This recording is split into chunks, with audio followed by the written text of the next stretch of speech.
Greetings, ladies and gentlemen. Today is April 17th. The Rays have finally lost a baseball game. Two pitchers get some extensions, and two pitchers aren't looking so good. Let's talk about it. Hello, everybody. My name is Steven. This is the middle of the order. Thank you for clicking on the video or on the podcast and tuning in for another episode. I appreciate all of you guys. We had another great weekend of baseball. Lots of walk-offs, couple injuries, unfortunately, but that's part of the game. The Rays, they have finally lost a game. Not only did they lost the game, but they lost a series. We'll get more on that later. Quickly to start off this episode here, we've got two pitchers who got extensions over the weekend. Excuse me. The first being Logan Webb with the Giants. They signed him 5 years, $90 million there. That's their ace. Has kind of been their ace for the last 2 years. So he's going to be their ace for another 5 years. And Pablo Lopez with the Twins. He's had a couple really good starts, and the Twins like what they see, so they decided to give him 4 years, $73.5 million. So he will be a Twin for the foreseeable future for the next 4 years. We've got a lot of games to go over. Before that, though, I am still working out kinks. I'm still new to the podcast scene, so if you guys have any feedback, please leave them mid_of the order, Twitter and Instagram. The links for that are in the description if you're on the YouTube video. And we are going to dive right on in to our series recap. Before that as well, remember that last Saturday was Jackie Robinson Day. It's a wonderful day. Everyone wears 42, and it's a great honor in the game. A great honor for many of the ball players. So, yeah, we just gotta put that out there that, Jackie Robinson, one of the great players of our time, and as well as broke the color barrier for the African Americans in our sport. It's a beautiful, beautiful story. It's got a wonderful movie as well. So, just want to shout that out and put that out here. But yeah, so let's dive in for the series recap. Starting off this recap, we've got the undefeated Rays, 13-0, heading north of the border to take on the Blue Jays. It's the first team that they're going to face this year that had a winning record last year. They send out Drew Rasmussen, who hadn't given a run in his 2 starts. 2 pitches in the game, and it's George Springer who crushes a pitch, takes him deep, his 53rd leadoff home run of his career, tying him for 3rd overall with Craig Bichette. Bichette, he goes 5 for 5, including his 500th career hit. It's the fastest Blue Jay in the franchise's history to ever reach that milestone as the Jays cruise to the win, handing the Rays their first loss of the season, 6-3. In Game 2, it's Yusei Kikuchi, who looks good in his first home start. He Ks 9 Rays over 6 innings. The Jays would score runs on singles and doubles, but scary at the end when Romano comes in for the save. 2 outs, bases loaded, and it's Wander Franco. He hits a comebacker off of Romano. He makes the play, but he seems to be in pain afterwards. The Jays take the second game, and the Rays their first series loss with that one, and take it 5-2. In Game 3, the Jays, they could sweep the Rays, but they do not. Manoah allows 7 runs in 4 2/3 innings. Christian Bethancourt hits his second home run of the series. The Rays take Game 3. They win it 8-1. Angels and Red Sox, it's Rafael Devers who hits his 6th home run of the year to give Boston the lead, and they'll hold on to it and keep it as they beat the Angels 5-3. In Game 2, it's Gio Urshela who starts the game with a bang, a grand slam in the first inning. Rafael Devers and Yu Chang homer for the Red Sox later on. Ohtani gets the Angels back with a single, but it's the Red Sox who score 2 in the 8th inning to take the lead and hold on to the game. They win it 9-7. In Game 3, it's a pitcher's duel between Reed Detmers and Garrett Whitlock. It's Justin Turner who hits his first home run as a Boston Red Sox, and the Red Sox will win that game 2-1. This series isn't over, though. They are playing a 4th game today on Monday. It's currently 4-1. The Angels in the third inning after Renfroe had hit a 3-run home run. I will mention the rest of this game on Friday's episode. Moving on, we've got the Twins and the Yankees. I mentioned this a little bit last Friday. Eduardo Julian, he has himself an inning. It's his second Major League game, and he gets his first Major League hit and first Major League home run in the same inning. The Twins' bats come to life in the first. They scored 9 runs. Michael A. Taylor, Eduardo Julian, and Carlos Correa go back to back to back in the inning to get those last 4 runs of the 9. Michael A. Taylor, he gets a second home run later in the game, and it is Anthony Rizzo who is the only offense for the Yankees. He hits 2 home runs. The Twins take game 1 11-2. In game 2, it's Anthony Volpe, the Yankees rookie. He gets his first Major League home run to start the game and goes back-to-back with Aaron Judge. Correa and Stanton would also homer, but it is Correa, the man who loves to get booed at Yankee Stadium. He comes up with the clutch hit for the Twins. It's a double, as he doubles in 2 runs for the Twins. They beat the Yankees again 4-3. In Game 3, this one is the Yankees pitching that keeps the Twins to only 1 run. The Yankees score 6, including home runs from Kyle Higashioka and Anthony Rizzo, as they win it 6-1. And in Game 4, it is LeMahieu who gets the single and the home run that would score the Yankees only 2 runs. As Garrett Cole goes the distance, a complete game shutout, only allowing 2 hits. They tie the series 2-2, but the Yankees win the last game 2-0. Moving to the south side of Chicago, it's Baltimore versus the White Sox, and it is Jake Berger who gets it started with a home run. And it's all White Sox until the 7th inning, where Baltimore scores 4 in that inning, and then 2 more in the 8th. They'll take the game from the White Sox and win it 6-3. In Game 2, it's Jorge Mateo and Anthony Santander who homer for Baltimore. Jake Berger, he does it again for the White Sox, and we would be tied needing extras in this one. And it's the White Sox rookie Oscar Colas with a walk-off single on Jackie Robinson Day. They win it 7-6. And in Game 3, it's Gavin Sheets and Jake Berger again who hit homers in the first inning. Jake Berger hits a home run in all 3 games of the series. Baltimore would score 8 unanswered runs after that and take the final game 8-4. The Braves are in Kansas City taking on the Royals, and Matt Olson and Austin Riley start the series with a bang, back-to-back home runs there. Sean Murphy and Ronald Acuna Jr. would later join them in the home run parade as the Braves cruise for an easy 10-3 win. In the second game, it's Sean Murphy, the catcher they got from Oakland this year. He goes 3 for 3 with a home run and a double and has 4 RBIs, as he and the Braves have another easy game and another win. They take it 9-3. And in the last game, it is Ozzie Albies who homers for the Braves, but then it's Vinny Pasquantino who hits the homer, tie the game in the 7th for the Royals.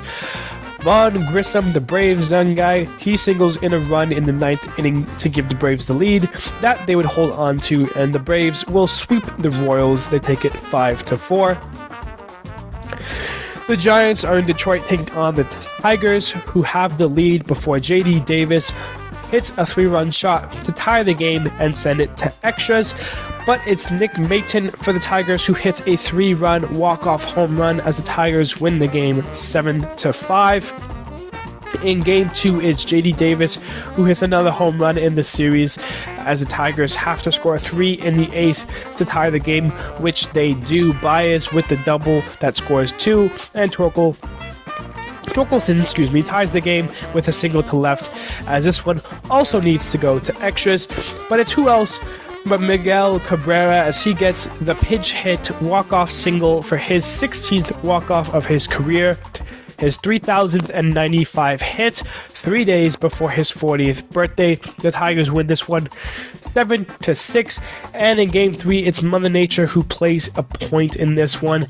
It gets postponed due to rain. That one will be played in July.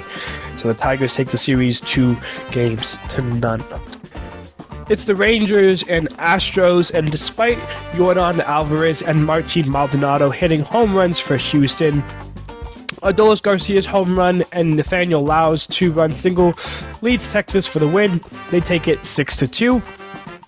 In Game 2, Houston leads it 3-2, heading into the 7th before they score 5 runs to put the game out of reach. They take it and win it 8-2. And in the third game, there's no scoring until the 7th, when Marcus Semien hits a grand slam as the Rangers score 6 in the inning. They score 3 in the 8th to take this one. They beat Houston in the series. They win it 9-1. Moving on, it's the Mets and the A's, and Francisco Lindor starts the series with a grand slam. He finishes this game with 7 RBIs. The Mets score 6 runs in the innings twice. The A's would out-homer them with Shea Langelaris, Lesmus Diaz, and Brent Rooker, but that would not help them come back as the Mets blow this one out of proportion. They take it 17-6. In Game 2, it is Pete Alonso and Mark Canha who homer for the Mets to tie the game late, and then Brandon Nimmo drives in the run they would need to win the game as the Mets take it 3-2. And in the final game is Tommy Pham, Francisco Lindor, and Pete Alonso who all homer for the Mets, but they were all solo shots, so it was 3-3. They would need extras in this one, and a bases-loaded walk gives the Mets the run they need. They beat Oakland and sweep them. They take the final game 4-3.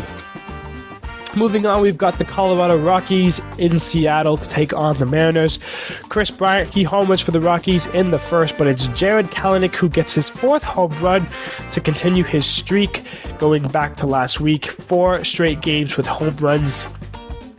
The Mariners would go on and take the first game 5-3. In the second game, it is Suarez who homers for the Mariners. Julio Rodriguez with a 3-run triple is all the Mariners need. They cruise for a nice 9-2 win there. And then in Game 3, it is Luis Castillo who shoves for the Mariners as Kelenic drives in the only run of the game with a single in the 6th inning.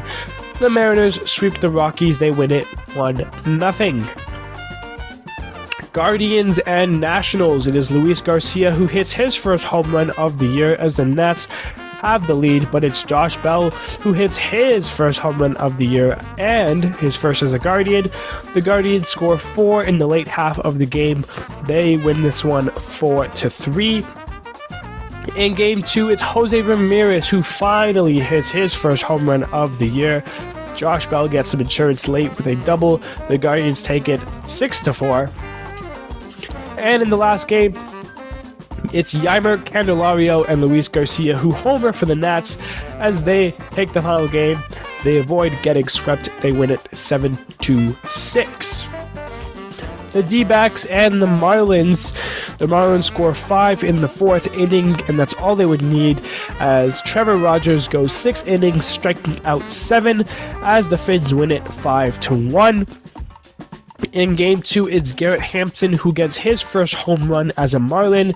The D-backs would have the lead in the 7th, but the Marlins would tie it and take the lead with singles by Segura and Arias. They take it 3-2. And in Game 2, it's 2 aces, Zach Gallen and Sandy Alcantara on the hill. But it is Zach Gallen who has the better start as the D-backs score 5 runs, including a Corbin Carroll home run off of Sandy, as the D-backs take that game 5-0. Moving on, we've got the Phillies and the Reds. Kyle Schwarber hits his 4th homer of the year, but the Reds battle, and Nick Lodolo, he goes 5 innings, keeping the Phillies at 2 runs. The Reds would score 5 off of Falter and win the game 6-2. In Game 2, it's the Phillies who score 3 in the 3rd with extra base hits by Castellanos and Brandon Marsh. Tara Walker, he goes 6 innings, only allowing a run as the Phillies win this one 8-3. In Game 3, for the pause, Will Myers has himself a night going 4 for 5 with 2 home runs, 5 RBIs, and 4 runs. As the Phillies have no answer for the Reds offense, they win it 13-0.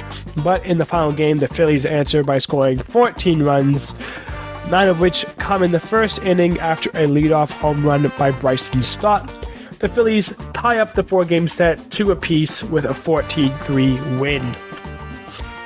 Moving on, it's the Pirates and the Cardinals. Pirates pitchers shut down the Cardinals offense as the Pirates took control of the first game. Connor Joe hits his first of the year and his first as a Pirate.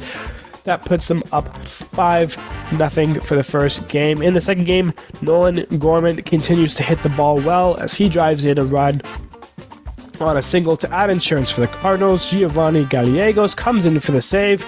The Cardinals shut out the Pirates and win it 3-0. In Game 3, it is Ke'Bryan Hayes who hits his first of the year. The Cardinals would take the lead back on a bases-loaded walk to Paul Goldschmidt. Jumping ahead, it's Castro who doubles in the 8th inning to tie the game, sending us to extras. Andrew McCutcheon homers to give them the lead, and the Pirates would finish the Cardinals in the bottom of the 10th. They win it 6-3.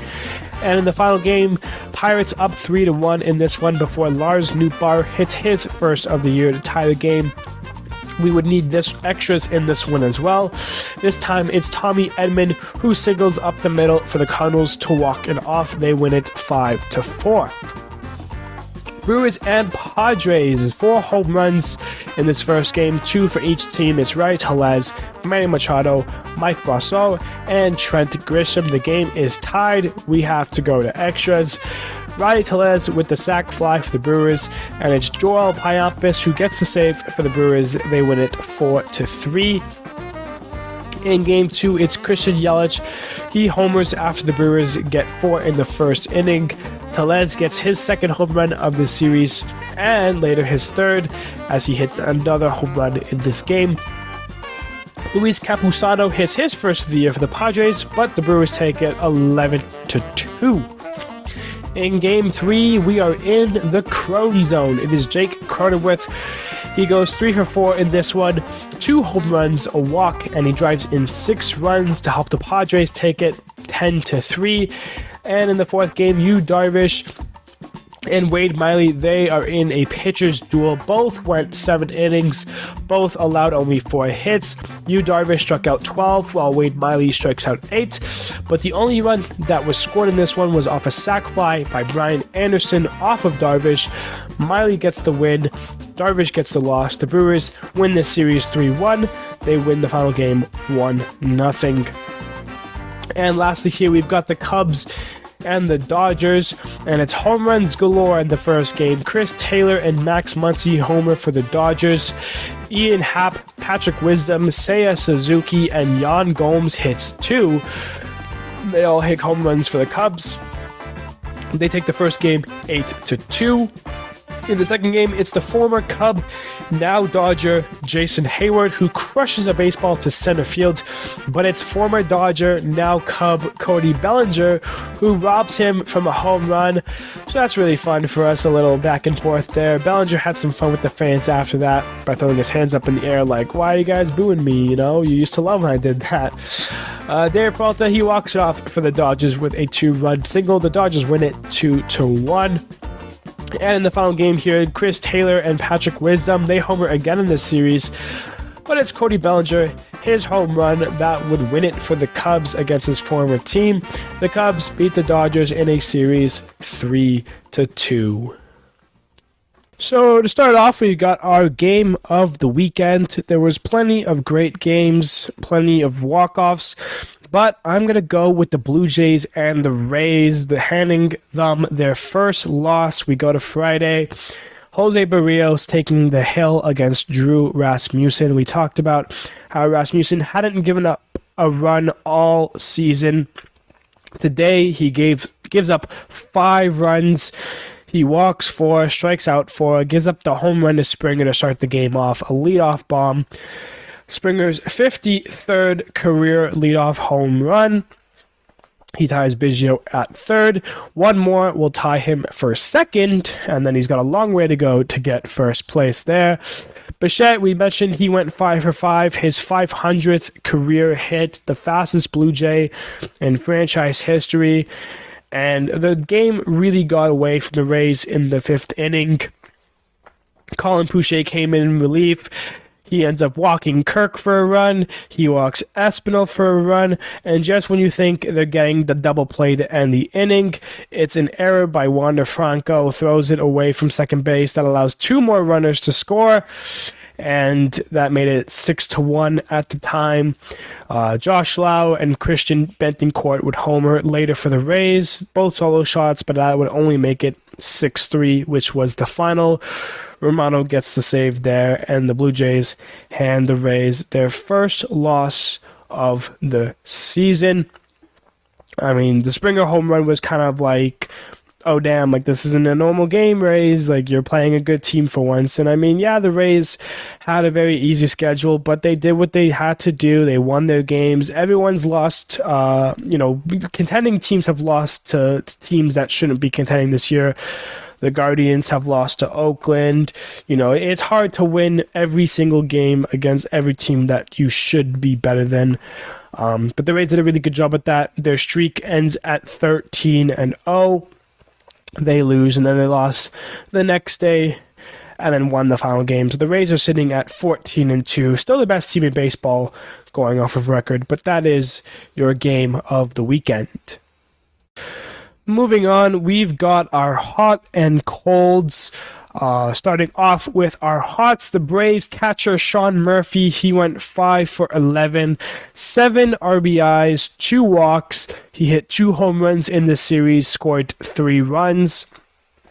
Jake Berger with the White Sox, he went 4 for 9, 3 home runs, 5 RBIs, 3 runs, and a walk. Will Myers, he said that he made a change in his batting stance. It worked for him against the Phillies. He went 7 for 14, 2 home runs, 7 RBIs, a walk, 4 runs scored. Cedric Mullins, he went 6 for 11, 6 RBIs, 6 walks, and a run scored. So great job by him getting on base. And Yaimer Candelario, he went 7 for 14, a home run, 3 runs, 3 RBIs. So those are your hot players. And I'm going to change it up a little bit this week. Instead of having 5 cold hitters, I want to talk about 2 pitchers who have had cold starts to their season. What makes these pitchers so significant? It's because they're the aces of their team. Alek Manoah and Sandy Alcantara, they have not looked good coming into this year. Sandy's coming off the NL Cy Young winner last year. Alek Manoah was 3rd in Cy Young voting last year. So these were 2 pitchers that were supposed to be dominant again this year. They were probably pitchers that were taken first in fantasy drafts. Like, these were 2 of the top 5, top 10 pitchers in baseball heading into the year. And so far, they have both looked pretty bad. Alek Manoah, in his 4 games, he's 1-1. He's got a 6.98 ERA, 19 1/3 innings pitched, only 16 Ks. He's allowed 15 runs and 4 home runs. Sandy, he in his 4 games, he's 1-2. He has an ERA of 5.84. In 24 2 innings pitched, he has 20 Ks. He's allowed 16 runs, 2 home runs. Yeah, it's both not like them to have these kinds of games. I don't think I've ever seen their ERAs as high as they are right now. I would definitely go out on a limb saying it's their worst strand of baseball that they've played in their whole careers. Alek Manoah, obviously, much shorter sample size than Sandy. Sandy's been around since 2017, 2018. Manoah made his debut around 2020, 21. But yeah, both pitchers really need to start figuring things out. Manoah, his coming off his wild card start in the playoffs last year was the rough one of his rougher starts he's had in his whole career, and he really hasn't bounced back since. Sandy, even though those 4 games, is 1-2, 5.84 ERA, one of them is a complete game shutout. So, Sandy still has it. They both have it, but they gotta really start bringing it out sooner than later. they're going to be pitching their fifth games Saturday, I believe. Manoah will be playing Garrett Cole, which is a really exciting one. I mean, that's going to be a really important game. Manoah, he likes to talk a lot before games, after games, and the way he's been pitching, he's going to have to get his mojo back against the Yankees offense and Garrett Cole. But yeah, both pitchers, keep their eyes on them. Who knows what they're gonna do next. Both have the potential to really bounce back and continue to be those pitchers that they have been. But right now, they are on a bad trajectory that they need to rework on. So yeah, Manoah and Sandy not acting like aces right now. Moving on, we've got some rookie talk to talk about the Mets. They're calling up Brett Beatty. He made his Major League debut last year during the September call-ups. In 38 at-bats, he had 2 home runs, 5 RBIs. This is kind of the Mets' top guy. So he's going to be back in the major leagues. So Mets fans are happy about that. And for the Angels, they're calling up Zach Neto. What's special about him, he's a shortstop, like I said, for the Angels. What's special about him is that he is going to be the first player from the 2022 draft to make his Major League debut. So he definitely got the fast track. He's been doing really well in AAA, AA. And he's going to be the first player from the 2022 year to make his MLB debut. I believe he's making it today against Boston, or he's going to be making it tomorrow. But yeah, it's really exciting for the Angels to kind of have that, and for Zach Neto to be the first player from that 2022 draft to get the call. So that is your very quickly rookie talk. Moving on, we've got some injury updates. The first of it being Max Fried. He is back for the Braves. He's going to be playing his second game today against the Padres. He obviously got hurt after his first start dating back March 30th, but he has completely healed. He's back and will be eyeing out for his start later today. The Yankees, Giancarlo Stanton, he gets injured. He's got a hamstring strain. He'll be out 4 to 6 weeks. The Dodgers placed their catcher Will Smith on concussion IL. He's shown some symptoms. He's passed all the tests and everything, but he's still showing those symptoms, so the Dodgers not going to take any chances. They put him on the concussion IL. So we'll see how that goes for him.